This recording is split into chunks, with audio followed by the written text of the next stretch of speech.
মসজিদে আকসা এটা এমন একটি মসজিদ যেই মসজিদে আমার নবী মেরাজে যাওয়ার সময় নামাজ পড়েছেন। এই মসজিদ সেই মসজিদ যেই মসজিদের পাথরগুলো একদম সমুদ্রের তলদেশ থেকে জিনদের মাধ্যমে উঠানো হয়েছে।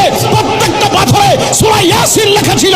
এমন মসজিদ, এই মসজিদ সেই মসজিদ যেই মসজিদ মুসলমানদের প্রথম কিবলা ছিল। জীবনের রক্ত দিয়ে হলো সেই মসজিদ আকসাকে রক্ষা করে ছাড়বো, ঠিক কি না বলা?